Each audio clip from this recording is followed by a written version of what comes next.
और मेरे सैनिक भाइयों, और इस कार्यक्रम का जिन्होंने शुरुआत करी, आज से 2 साल पहले इस ढालवाला शाखा की एक छोटी सी शाखा बना दी गई थी, और मेरे परम मित्र मेरे साथ जिन्होंने सभा करी, बलवंत सिंह रावण जो टीडी गढ़वाल परवारी हैं, उन्होंने हमको यहाँ इंट्रोड्यूस किया। हमने यहाँ पे ढालवाला में एक मीटिंग करी थी। मीटिंग के दौरान बहुत ही सम्मानित मुझे कहते हुए बड़ा गर्व हो रहा है कि मेरे भाई गंगाराम मलूनी जी वहां के अध्यक्ष हैं, इतवर सिंह रावत जी महासचिव, भगवान सिंह नेगी उपाध्यक्ष, जितने भी हमारे लोग बैठे हैं सबका नाम लूंगा तो बहुत समय हो जाएगा। जितने हमारे यहाँ पे जितने लोगों के नाम यहाँ पे हैं, सब लोगों को मैं बहुत आभार करता हूँ। और इस मंच का बहुत सुंदर संचालन कर रहे जो मंडल अध्यक्ष भी यहाँ पे हैं, धन सिंह बिरसी, और मेरे छोटे भाई दीपक ध्यानी जी जो हमेशा बहुत सुंदर संचालन करते हैं और बहुत अच्छा गाना भी गाते हैं। मैं इनके गाने से मग्न हो जाता हूँ और पूरे संचालन को लेकर चलते हैं। हमारे बीच में हमारे सरदार साहब बैठे हैं, इनका भी इतनी उम्र में धूप में यहाँ बैठे हैं, सबका मैं आभार व्यक्त करता हूँ। यहाँ पे अगर ज्यादा नंबर से जितने भी लोग यहाँ बैठे हैं सबका मैं धन्यवाद करता हूँ। चंद्रमणि थपलियाल जी हमारे हौलदार करक यहाँ पे जो वीडियो बना रहे हैं वो भी मेरे साथ के निकाटेंगे सदस्य हैं। मैं इतना कहना चाहूंगा कि जब कोई आदमी कोई पौधा लगाता है, जब कोई कार्य शुरू करता है, जब उसे बड़ा होता हुआ देखता है, अपने बच्चे को देखो, अपने पोते को देखो, इस प्रकार से कोई भी काम है जब उसे बड़ा हुआ देखता है, उसे तरक्की होता देखता है, तो जो लगाता है उसको बहुत हार्दिक खुशी होती है, बहुत उसे खुशी का एहसास होता है। तो वो खुशी का एहसास मुझे भी आज हो रहा है। साथियों, मैं ज्यादा नहीं कहूंगा, तमाम लोगों ने यहाँ पे बात कही है, लेकिन एक बात मैं जरूर कहूंगा जो मैं हर जगह कहता भी हूं कि सन 2008 में जब हमने इसकी स्थापना करी और इसकी स्थापना करने की अति आवश्यकता क्यों पड़ी, इस बारे में मैं जरूर बताना चाहूंगा कि 2008 से पहले पूरे हिंदुस्तान के अंदर कोई ऐसा संगठन नहीं था, कोई ऐसी समिति नहीं थी जिसका अध्यक्ष सिपाही हो, हौलदार हो, अधिकारी वर्ग से नीचे का कोई सैनिक हो, कोई नहीं था। हमें तमाम सैनिक संबंधित विभागों में अपमानित होना पड़ता था। जैसा हमारे भाई कह रहे थे, हम जहां जाते थे वहां स्टार और अशोक स्तंभ लगा के बैठते थे और हमको घूस नजर से देखते थे। वो चीज हमें सहन नहीं हुई। और जब पहली बार 2008 के अंदर सीसी कैंटीन के अंदर में एक व्यवस्था खत्म कर दी गई, वो व्यवस्था थी पहले ऑर्डिनरी कैप्टन का लाइन अलग होती थी, डीएसओस की लाइन अलग होती थी, वार्ड की लाइन अलग होती थी, हमारी महिलाएं बैठी हैं इनकी लाइन अलग होती थी। उन्होंने सबको हटाकर उसको बीबीओआर कर दिया था।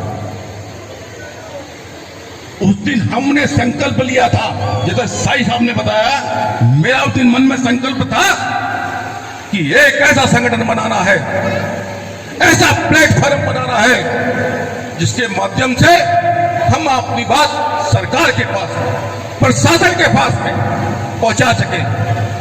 और उसी संदर्भ में मेरी साई साहब से मुलाकात हुई एक प्रोग्राम में, जैसा उन्होंने बताया था। मैं उस बारे में नहीं कहूंगा, बाद में इन्होंने बता दिया है कि इसकी स्थापना की गई। और एक सिपाही को संगठन चलाना बहुत मुश्किल होता है, बहुत सारी चीजें चुनौती हमने स्वीकार करी। उसके बाद में पहला हमारा इम्तिहान हुआ 2010 में, या 2010 के ऑर्डिनरी कैप्टन या ऑर्डिनरी रैंक के लोग बैठे हैं, अगर हाथ खड़ा करके बताएं 2010 का कोई बैठा है जो ऑर्डिनरी रैंक का है, ऑर्डिनरी कैप्टन वगैरह कोई? उस समय हमारे प्रदेश के अंदर, पूरे भारतवर्ष के अंदर में सीसी कैंटीन में एक तुगलकी फरमान जारी किया गया। वो फरमान ये था कि जो हमारे ऑर्डिनरी रैंक के जितने भी हमारे लोगों को लीकर मिलती है, उनकी लीकर का कोटा खत्म कर दिया गया था, बिल्कुल डाउन कर दिया गया था 2009 के अंदर। तो तमाम संगठन के लोग सब संगठनों में गए, लेकिन किस संगठन ने उनकी बात नहीं सुनी, इसकी नहीं सुनी, क्योंकि वो तो खुद अधिकारी थे। तो वो चुनौती हमारे पेश में आई। और मुझे याद है कि 2009 में मनोज पंत जो हाई कोर्ट में जो वकील है उसमें अध्यक्ष भी थे, उनसे मैंने वार्ता करी और ये मामला हमने कोर्ट में रखा और इससे सारी हिंदुस्तान के ऑर्डिनरी कैप्टन की चीज बहाल हुई। तो आज से पहले जैसा मैं कह रहा था, हमारे पास ऐसा कोई संगठन नहीं था, तो हमें हर जगह जो सरकार से, केंद्र सरकार से, राज्य सरकार से जो भी योजनाएं मिलती थी उसका लाभ की किरणें जो थी, उसकी लाभ की जो किरणें थी वो चंद लोगों पे पड़ती थी। सब जानते हैं किसके पास पड़ती थी, उसकी किरणें हमारे पास नहीं पड़ती थी। जब हमने इसकी शुरुआत करी, शुरुआत में हमें बहुत दिक्कत आई, जैसे मैंने अभी बताया आपको कि बहुत परेशानी थी। और आज शुरू होने के बाद में पीबी वार का एक संगठन पछुआदून में बहुत बड़ी शाखा है, कम से कम 4-5 साल पहले खोली थी। उस संगठन के माध्यम से पिछली बार उसका जब संगठन का जो स्थापना दिवस में था, सीएम साहब वगैरह सब उसमें आए थे, हमने उनसे मांग रखी कि वहां पे एक सोल्जर बोर्ड होना चाहिए, शाखा होनी चाहिए। उसकी शाखा भी वहां पे खुल गई। इसी प्रकार से तमाम जगह आज बागेश्वर के अंदर हमारी शाखा है, अल्मोड़ा में हमारी शाखा है, ऋषिकेश में तो शाखा ही है, यहाँ पे भी शाखा का निर्माण यहाँ पे हो गया है। इस तरह से पूरे हिंदुस्तान के अंदर में और पूरे प्रदेश के अंदर में मांग चल रही है पीबी वार का संगठन सब जगह होना चाहिए। और आज 40,000 हमारे मेंबर यहाँ पे बन चुके हैं।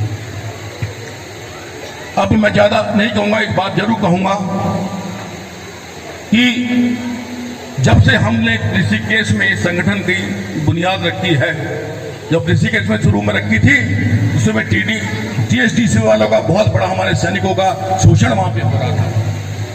रखते ही सबसे पहले हमने उसमें हमें धरना दिया, क्योंकि जब तक तुम कुछ करोगे नहीं, तुम्हारा संगठन आगे नहीं बढ़ेगा, काम करना पड़ेगा। जैसे हमारे अध्यक्ष जी कह रहे थे, जो मेयर साहब हैं, मुझे बड़ी अच्छी इनकी बात लगी कि इन्होंने बहुत अच्छे यहाँ पे काम किए हैं, अगर काम करते तो लोग उसे पूछता भी है। इसी प्रकार से अभी यहाँ पे ऋषिकेश के अंदर में पिछले हफ्ते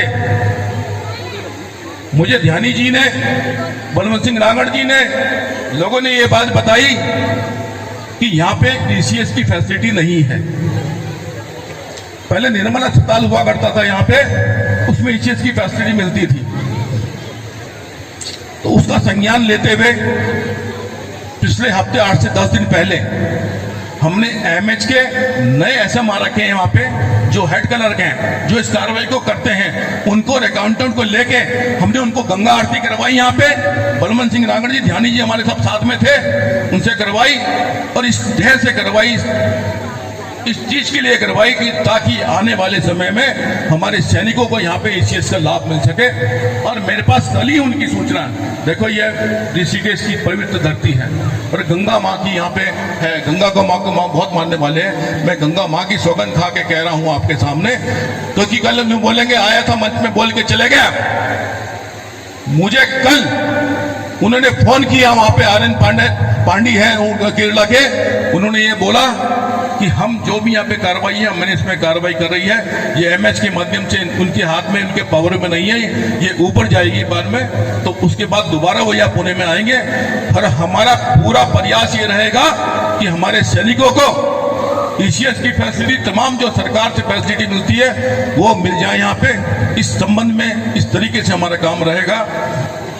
मैं ज्यादा ना कहते हुए अंत में, सुबोध उनियाल जी हमारे बीच में अभी नहीं आए हैं, उनका बहुत बहुत आभार व्यक्त करता हूं, क्योंकि इन्होंने इस जमीन के लिए, भवन के लिए, जमीन तो हमें चेयरमैन साहब ने दे दी और इस भवन के लिए जो निर्माण का जो उन्होंने काम किया है, और मैं उनसे अभी तो हो सकता है उनसे मुलाकात हो पाए, अगर आए तो हो जाएगी, नहीं तो घर में उनसे मुलाकात है, इसके उनको दोबारा धन्यवाद वहां पे देने उनको हम जाएंगे। और भविष्य में जितने भी हमारे सैनिक कल्याण बोर्ड हैं, क्योंकि मैं माननीय गणेश जोशी जी के साथ में शुरू से जुड़ा हुआ हूँ, मेरे शुरू से मित्र वहाँ पे रहे हैं, मैं उनके साथ लगातार उनके साथ में काम करता हूँ, आप लोग देखते रहे होंगे। तो उनसे एक ये भी निवेदन यहाँ पे करेंगे कि जो भी सोल्जर बोर्ड के कैंप यहाँ पे लगा करें। ये जो सैनिक निर्माण का ये भवन जो बना है, जो हमारी इस प्रयास से पीबी वार